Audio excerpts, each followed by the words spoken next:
ಎಲ್ರಿಗೂ ನಮಸ್ಕಾರ. ಇಂದು ಆಗಸ್ಟ್ 1ನೇ ತಾರೀಕು ಆಗಿರೋದ್ರಿಂದ ಪ್ರತಿ 15 ದಿನಕ್ಕೆ ಜೀವಾಮೃತ ಕೊಡುವ ಪ್ರಕ್ರಿಯೆಯನ್ನು ನಾವು ಚಾಚು ಮಾಡ್ಕೊ ಬರ್ತಾಯಿದ್ದೀವಿ. ಸೊ ಇದು ನಮ್ಮ ಪ್ಲ್ಯಾಂಟೇಷನ್ ಜೀವಾಮೃತ ಕೊಡುವ ಜಾಗ ಹೇಗಿರಬೇಕು ಅಂತ ಅವತ್ತು ನಿಮ್ಗೆ ಹೇಳಿದ್ನಲ್ಲ, ಇದು ಜೀವಂತ ಹೊದಿಕೆ. ಹುಳಿ ಇದೆ, ಸೆಣಬಿದೆ ಒಳಗಡೆ ಎಲ್ಲ, ಆಮೇಲೆ ವೆಲ್ವೆಂಟ್ ಇದೆ. ಈ ರೀತಿ ಇರಬೇಕು ಜೀವಾಮೃತ ಕೊಡಬೇಕಾದ್ರೆ.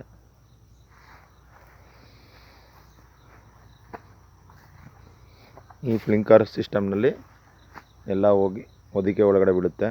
ಮನೆಗೆ ಬೇಕಾಗಿರೋದು ಸ್ವಲ್ಪ ಈರುಳ್ಳಿ ಅದು ಇದು ಹಾಕ್ಕೊಂಡಿದ್ದೀವಿ. ಫುಲ್ಲು ನಮ್ಮ ತೋಟ ಎಲ್ಲ ನೋಡ್ಬೋದು. ಮುಚ್ಚಿಗೆ ಅಂದರೆ ತೇವಾಂಶ ಇದ್ದು ಕೆಳಗಡೆ ತೇವಾಂಶ ಇರಬೇಕು ಜೀವಾಮೃತ ಕೊಡೋಕ್ಕೆ. 1ನೇ ತಾರೀಕು ಆಗಿರೋದ್ರಿಂದ ಗಂಧಲ 30 kg ಸಗಣಿ ಎಲ್ಲ ರೆಡಿ ತಗೊಂಬಂದಿದ್ದೀನಿ. ಮನೆಯಿಂದ ಇವಾಗ ಬೆಲ್ಲ, ಕಡಲೆ ಹಿಟ್ಟು ಎಲ್ಲ ಬರುತ್ತೆ. ಅಂದರೆ ಕಡಲೆ ಹಿಟ್ಟು ಬದಲಾಗಿ ಈ ಸಲ ನಾವು ಹುಳಿ ಕಾಳನ್ನ ಸ್ವೀಟ್ ಮಾಡಿಸಿದ್ದೀವಿ, ಅದನ್ನೇ ಅಪ್ಲೈ ಮಾಡ್ತೀವಿ.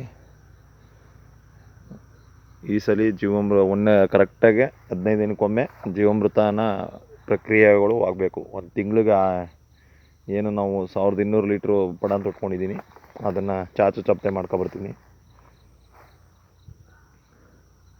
ಇದು ಹೊದಿಕೆ ಎಲ್ಲಾದರೂ ನೋಡ್ಬೋದು ನೀವು. ಒಂದೇ ಒಂದು ಸ್ವಲ್ಪ ಸೂರ್ಯನ ಬೆಳಕು ನೇರವಾಗಿ ಬಿಡದಂಗೆ ವ್ಯವಸ್ಥೆ ಮಾಡ್ಕೊಂಡಿದ್ದೀನಿ.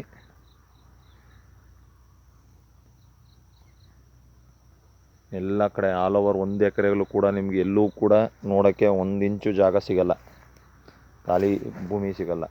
ಈ ರೀತಿ ಹೊದಿಕೆ ಇರಬೇಕು.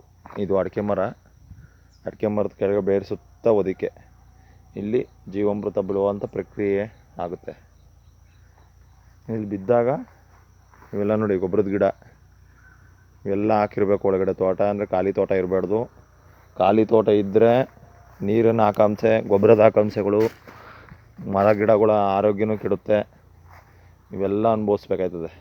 ನೋಡ್ಬೋದು ಅಲ್ಲಿ ಖಾಲಿ ತೋಟ ಇಟ್ಟವ್ರೆ. ಆ ರೀತಿ ಇರಬಾರ್ದು. ಕರೆಕ್ಟಾಗಿ ಪಾಲನೆ ಮಾಡ್ಕೊಂಡು ಹೋದರೆ ಖಂಡಿತ ಸಕ್ಸಸ್ ಇದೆ ಈ ಕೃಷಿಲಿ.